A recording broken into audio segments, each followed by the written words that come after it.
Brian Ortega. Now, I did get this prediction wrong, but I'm sure I'm not the only one. In fact, I know I'm not the only one who got this prediction wrong.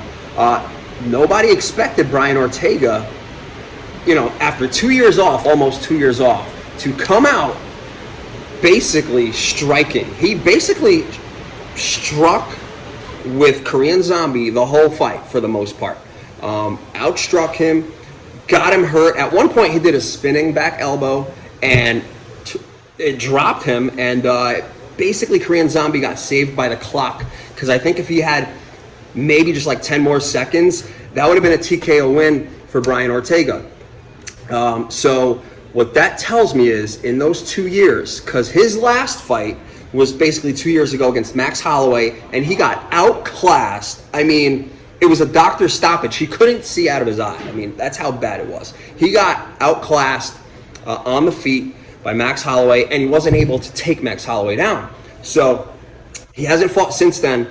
And to come back, and basically, it was basically a striking match against the Korean Zombie, who's basically a striker, and just beat him that way. He won by decision, but incredible. I mean, so that's going to be a dangerous Brian Ortega, because we know he's nasty on the ground. That we know. So now Brian Ortega coming back as a legit striker. That's going to be some good news if you're a fan of the UFC and fan of this featherweight division, which I am a huge fan of. I'm going to pull up the real quick the rankings. So he's basically slated to fight Alexander Volkanovski for the belt next, whenever, probably in the next few months or so.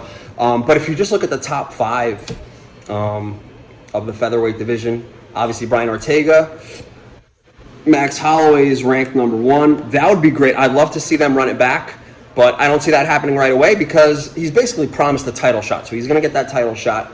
Zabit is number three. He's like the dark horse of the division. I also have another dark horse in the division, number 6, Calvin Kattar. Watch out for Calvin Kattar. The dude is nasty on the feet. Excellent boxing. Definitely looking forward to his rise as well. But yeah, Yair Rodriguez is number 5. Korean Zombie was number 4, but I see him dropping a little after last night's loss. And he just wasn't as aggressive as he normally is. But, you could just say that, Brian Ortega kind of just, he punished him. Every time he would try to move forward, he kind of punished him for that with some decent striking. But anyways, exciting night of fights last night. Good to see Brian Ortega back in the win column. I'm sure a lot of people are going to, like my boy Art said, jump back on the Brian Ortega bandwagon. That's cool. I'm kind of on that right now. Caitlin Chookagian lost to Jessica Andrade in the co-main event. I also didn't get that prediction right. I thought, obviously, easier said than done, right? We're just armchair quarterbacking this when we're doing this. But I thought that Caitlin Chookagian could keep her at range. She had a huge reach and size advantage. Like I said, easier said than done. Jessica Andrade got on the inside, hit her with a body shot that literally she turned around and started running. That's what happened. And Jessica Andrade saw that and went right back to the body, hit her a couple more times. That was it for that. And then what I did get correct, and I'm proud of, was my fight to watch, Jimmy Crute versus Modestas, and first round TKO. I predicted it wouldn't go past the second, but amazing. The guy's only 24 years old. He's not even in his prime. The dude's going to be dangerous. He's going to be something to look forward to in the light heavyweight division. I'm excited for him. I've been following him for a while. And then James Krause did his thing last night, won by decision.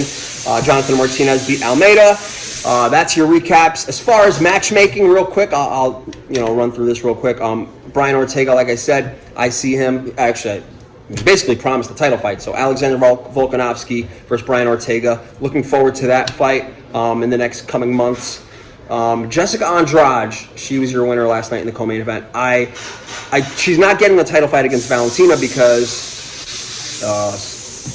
who's got that fight? It's not coming to me right now, but somebody else has that fight lined up. But then she could fight the winner of that. Probably going to be Jessica.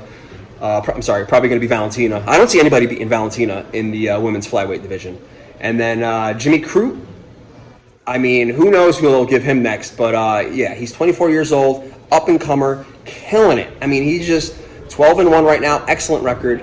I see a lot of big things coming his way. But yeah, so if you're watching this on Instagram, give us a follow. If you're watching this on YouTube, make sure you subscribe to the channel, Woodward Sports, and we'll catch you next time.